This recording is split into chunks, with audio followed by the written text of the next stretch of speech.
안녕하세요. 잡쇼광입니다. 9월 21일 러시아에서 푸틴이 동원령을 전격 발동하면서 전세계에 충격을 주고 있습니다. 최근 수세에 몰린 푸틴이 국민연설에서 폭탄 발언을 한 것인데요. 이 때문에 우크라이나 전쟁이 확전으로 갈 가능성이 더 높아지고 있습니다. 이런 상황에 해외 정치 전략 분석가들은 일주일 안에 핵전쟁을 선포할 것이라는 발언을 해 충격을 더하고 있는데요. 과연 어떤 내용인지 자세히 알아보겠습니다. 최근 나토는 러시아가 우크라이나 점령지 4곳에서 합병 주민투표 계획을 발표하고 러시아 의회가 군사동원을 위한 길을 여는 법안을 승인한 것과 관련해 러시아가 우크라이나 전쟁을 확대하고 있다고 강력하게 비난했습니다. 영국 일간 파이낸셜 타임즈 등에 따르면 20일 러시아에서는 두 가지 소식이 들려왔습니다. 우선 러시아 하원이 탈영, 도피 등 병역 의무 위반에 대해 최대 징역 15년까지 처벌 가능한 법안을 통과시킨 것인데요. 또 우크라이나 내에서 러시아가 점령하고 있는 4곳에서 러시아와 합병 주민투표를 실시한다는 내용이었습니다. 이에 나토 사무총장은 주민투표를 전쟁의 추가적 고조라고 비난했는데요. 그는 가짜 주민투표는 합법성이 없으며 러시아의 우크라이나 침략전쟁 성격을 바꾸지 못한다고 강조했습니다. 즉 러시아가 투표를 조작해 본인들이 유리한 방향으로 결과를 발표할 것이라는 말인데요. 그는 이러한 조치의 결과는 무효이며 EU와 회원국에서 인정하지 않을 것이라고 덧붙였습니다. 러시아는 2014년 크림반도를 합병할 때도 주민투표를 실시해 국제사회로부터 비난을 받은 바 있습니다. 전문가들은 러시아가 추가 영토를 병합하면 우크라이나에 대한 나토의 무기 공급을 러시아 자체에 대한 공격에 해당한다고 주장할 수 있다고 분석했습니다. 실제로 드미트리 메드베데프 러시아 국가안보회의 부의장은 러시아 영토를 침범하는 것은 모든 자위권을 행사할 수 있는 범죄라며 이것이 바로 우크라이나와 서방이 주민투표를 두려워하는 이유라고 말했습니다.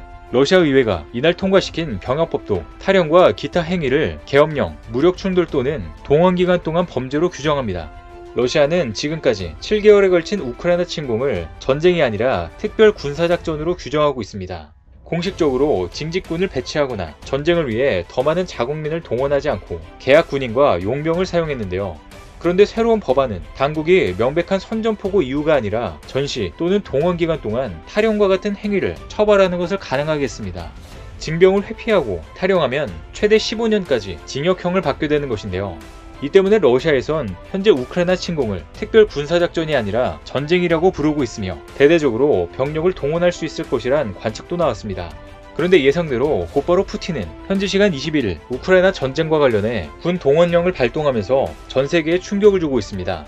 러시아 타스 통신 등에 따르면 푸틴은 이날 국민연설에서 러시아와 러시아의 주권, 통합성 보호를 위해 부분적 동원을 지지한다고 말했습니다. 그는 러시아 군대는 1000km가 넘는 전선에서 서방과 군사작전을 마주하고 있다며 예비역들에 대한 소집이 있을 것이라고 밝힌 것인데요. 이렇게 푸틴이 국민연설에서 우크라이나 전쟁과 관련해 30만 명 규모로 예상되는 부분 동원령 발동을 공식 선언하면서 우크라이나 전쟁은 확전으로 갈 가능성이 더 높아지고 있습니다. 외신들은 최근 우크라이나가 공세를 이어가면서 동부 하르키우주를 탈환하고 헤르손과 루안스크주까지 위협하는 상황에서 푸틴이 강공카드를 꺼내든 것으로 보고 있는데요. 러시아 정부는 그동안 우크라이나 전쟁을 위한 동원령 발령은 없을 것이라고 해왔지만 이번 결정으로 실제 동원령이 발동된 것입니다. 이번에 부분 동원령에 따라 우크라이나 전쟁 수행을 위해 필요한 병력, 군수물자의 부분적 강제 동원이 이루어질 것으로 예상되는데요. 러시아의 세르게이 쇼이구 국방장관은 푸틴이 언급한 동원령에 대해 보다 구체적으로 설명했습니다. 부분 동원령은 기본적으로 군대 경험이 있는 사람들을 징집 대상으로 하는데 과거 징집됐던 사람과 학생 신분으로 군복무를 했던 사람은 제외하기로 했다고 밝혔습니다. 쇼이구 장관은 27세 이상 남성을 기준으로 예비 병력이 총 2,500만 명에 달할 것으로 추산했는데요. 이 중에서 30만 명을 우선적으로 징집하기로 했다고 합니다.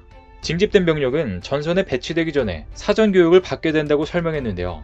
그런데 이런 소식에 많은 국가들이 우려를 표하고 있습니다. 미알로 포돌라크 우크라이나 대통령 보좌관은 즉시 로이터 통신을 통해 이는 예견된 수순으로 자신의 실패를 정당화하려는 시도처럼 보인다면서 전쟁은 분명히 러시아의 시나리오에 따라 진행되지 않고 있고 이 상황은 푸틴이 자국 국민들의 권리를 제한하는 인기 없는 결정을 내리게 했다고 말했습니다. 그리고 길리언 키건 영국 외무부 장관은 러시아의 군 부분 동원령을 심각하게 받아들여야 한다고 주장했습니다. 그는 우리의 통제 아래 있는 상황이 아닌데다 푸틴 대통령의 통제 여부 또한 확실치 않다면서 이것은 명백한 확전이라고 우려했습니다. 또 로버트 하벡 독일 부총리는 러시아로부터 온 또 다른 잘못된 나쁜 조치라면서 우리는 어떻게 대응할지에 대해 정치적으로 논의하고 협의할 것이라고 말했습니다. 페트로 피알라 체코 총리는 푸틴 대통령이 선언한 군 부분 동원령은 러시아가 우크라이나를 상대로 일으킨 전쟁을 더욱 확대하려는 시도이며 러시아가 유일한 침략국이라는 것을 증명한다면서 우리의 이익을 위해서라도 우크라이나를 도와야 하며 우리는 이를 지속해야 한다고 말했습니다. 이렇게 각국에서 우려하는 것처럼 이번 동원령이 불러오는 파장은 앞으로 상당히 클 것으로 전문가들은 분석하고 있는데요. 실제로 스트래티지스트 정치전략분석연구소의 분석 책임자 미하엘 슈텔만은 채널 24의 방송에 출연해 충격적인 의견을 제시했습니다. 바로 이번 주 내로 푸틴이 핵전쟁을 선포 가능하다는 폭탄 발언을 한 것입니다. 해당 뉴스의 원문을 전달드리겠습니다. 슈텔만은 현재 러시아인들이 우크라이나의 임시 점령 지역에서 의사투표를 실시하고 있지만 이것은 실제로 조작된 투표일 것입니다. 이 투표 결과를 통해 러시아는 이 지역을 러시아 영토로 강제 편입시킬 것이며 우크라이나 군대에게 72시간 내에 자국 영토에서 나가라고 경고할 것이라고 예측했습니다. 그 뒤 러시아 군대는 군대의 모든 수단을 활용하여 우크라이나군을 쫓아내버린다는 것인데요. 만약 이 상태에서 우크라이나군이 나가지 않을 경우 러시아는 자국 영토가 침입을 받으면 핵무기를 사용하는 교리가 있기 때문에 핵 공격을 감행할 수 있다는 것입니다. 만약 러시아가 핵을 사용한다면 미국은 비례 대응 전략을 택할 것이라고 밝혔는데요. 즉 러시아가 5톤의 핵무기를 사용하면 모스크바를 제외한 나머지 지역에 동일하게 5톤의 핵무기를 사용하는 비례 대응 전략을 택할 것이라는 것입니다. 그러면서 단 미국이 전략핵은 사용하지 않을 것이라고 분석했는데요. 그에 반해 영국은 충격적이게도 러시아가 핵을 사용하면 바로 러시아의 의사결정 지역에 핵을 사용할 것을 천명했다고 밝혔는데요. 아마도 러시아의 의사결정 지역은 수도인 모스크바를 의미하는 것으로 보입니다. 만약 헤르손에 포위된 자국군을 지키기 위해 러시아가 전술핵을 사용했을 경우에는 이때 미국은 고민에 빠지게 되는데 실제로 바이든이 어떠한 결정을 할지 주목해야 한다고 말하고 있는데요. 미국은 그에 대응하여 아예 새로운 땅이나 쿠릴열도, 크림반도 등을 공격할 수 있지만 우크라이나를 위해 제3차 세계대전을 일으키고 싶지 않다고 선택할 수 있다고 강조했습니다. 물론 슈텔만은 핵전쟁이 발발하면 당연히 나토가 승리하고 러시아는 패배할 것으로 전망했는데요. 러시아는 모든 군대가 없어지고 국가가 없어지는 수준이 되는 폐허가 될 것으로 예측했지만 그 과정에서 최소 수억 명에 이르는 희생자가 발생할 것이라고 밝혔습니다.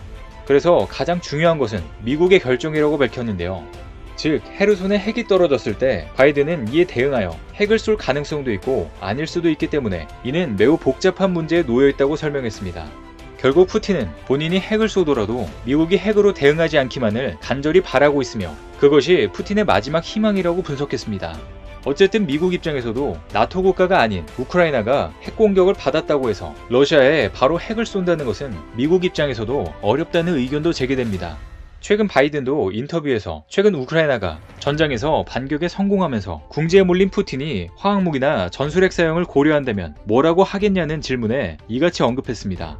바이든은 화학무기 사용을 하지 말라라고 재차 강조하고 제2차 세계대전 이후 어느 것과도 다른 모습으로 전쟁의 국면을 바꿔놓을 것이라고 말했는데요. 하지만 미국이 어떻게 대응할지는 구체적으로 설명하지 않았습니다. 이와 같이 러시아가 동원령을 선포하고 미국과 영국 등 서방권이 어떻게 대응할지 주목되고 있는 가운데 러시아가 곧 핵을 사용할 것이라는 충격적인 분석까지 나오면서 많은 사람들이 우려하고 있습니다. 아무쪼록 더 이상 전쟁이 확장되지 않기를 바라며 실제로 핵전쟁으로 이어지지 않기만을 바라겠습니다. 오늘 준비한 소식은 여기까지입니다. 댓글을 통한 여러분들의 많은 의견 기다리겠습니다. 시청해주셔서 감사합니다.